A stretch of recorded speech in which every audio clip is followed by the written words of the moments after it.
तीन तलाक को लेकर शिया मुस्लिम संगठनों में नाराजगी खुलकर सामने आ रही है। शिया समुदाय के प्रमुख धार्मिक नेता और शिया पर्सनल लॉ बोर्ड के महासचिव मौलाना यासूब अब्बास ने इस मुद्दे पर बड़ा बयान दिया है। लखनऊ में अफमा-ए-जमा सोसाइटी की ओर से शिया मुसलमानों के तीन तलाक से जुड़े मामलों में हो रही कानूनी कार्रवाई के विरोध में एक ज्ञापन सौंपा गया। यह ज्ञापन सीधे शिया पर्सनल लॉ बोर्ड के महासचिव मौलाना यासूब अब्बास को दिया गया। मौलाना यासूब अब्बास ने साफ शब्दों में कहा कि शिया शरीयत में तलाक की प्रक्रिया बेहद स्पष्ट और सख्त है।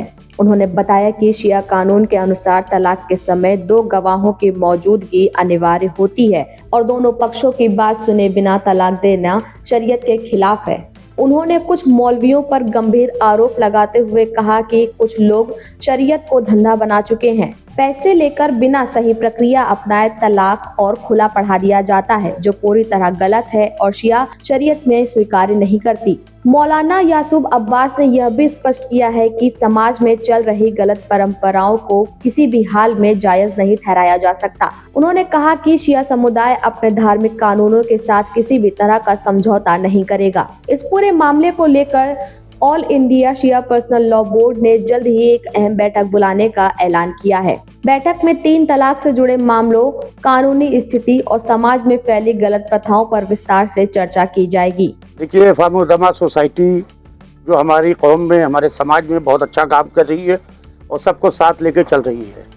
मेन मसला इस वक्त जो है वो निकाह और तलाक का मसला है। ये तलाक के मसले अफमा सोसाइटी के पास में आते हैं और ये तलाक के मसले मसाइल के ऊपर बहुत जिम्मेदारी से कोशिश करते हैं कि आपकी अच्छी अंडरस्टैंडिंग के तहत, म्यूचुअल अंडरस्टैंडिंग के तहत मामलात हल हो जाएं।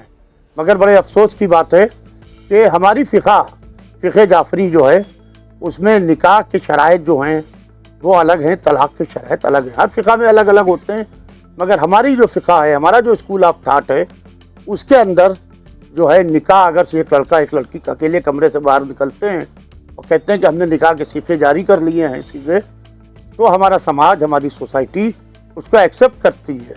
अगर से एक लड़का और लड़की अकेले कमरे से निकलते हैं और वो कहते हैं कि हमने तलाक दे दी है, तो हमारा समाज उसको एक्सेप्ट नहीं करता है। दो आदिल गवाहों की ज़रूरत होती है। लिहाजा अफमा सोसाइटी इस मसले के ऊपर काम कर रही है और वो कोशिश इस बात की कर रही है और दूसरे उन मौलवियों से बेदारी का इजहार भी किया है। अफमा सोसाइटी के अरकान ने, हमारे मीसम साहब मौजूद है, मीसम नकवी साहब, के जो लोग बग़ैर पक्ष की बात सुने हुए सिर्फ पैसे लेके तलाक जारी कर रहे हैं और सीगे जारी कर रहे हैं तलाक के और खुला पढ़ाई दे रहे हैं, 2.5 लाख रुपए लेके, 50 हज़ार रुपये लेके घर तबाह बर्बाद कर रहे हैं, ये बिल्कुल गलत है और इसके ऊपर रोक लगना चाहिए। इसके लिए हमारे बुज़ुर्ग उलमा को सामने आना चाहिए है। हमारे यहाँ ऑल इंडिया शिया पर्सनल लॉ बोर्ड की एक मजलिस आलाए दीनी है जो बुज़ुर्ग उलमा की है, जो इन मसाइल को, शरई मसाइल को देखती है। तो हमने कहा है कि आप मजलिस आलाए दीनी के ये केस रेफ़र कीजिए, हम इस केसेस को देखेंगे और हम ऑल इंडिया शिया पर्सनल लॉ बोर्ड की एग्जीक्यूटिव कमेटी की एक मीटिंग बाकायदा अफमा सोसाइटी के अरकान से बात करके एक मीटिंग रखेंगे जिसके अंदर सिर्फ तलाक के इशूज़ के ऊपर बात की जाएगी। देखिए, ये कानून बन चुका है मगर कानून के ऊपर अमल नहीं हो रहा है पूरी तरीके से, और कानून बना तो ज़रूर है मगर कानून को लोग अपनी मर्ज़ी से चला रहे हैं।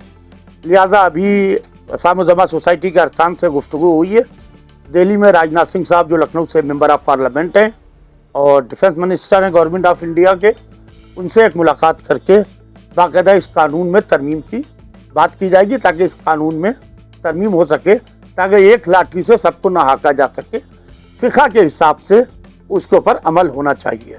शिया संगठनों का कहना है कि कानून और शरीयत के बीच संतुलन बनाए रखते हुए समाज को सही दिशा देना जरूरी है ताकि किसी के साथ भी अन्याय ना हो। Report Kirti Gupta, in news, Lucknow.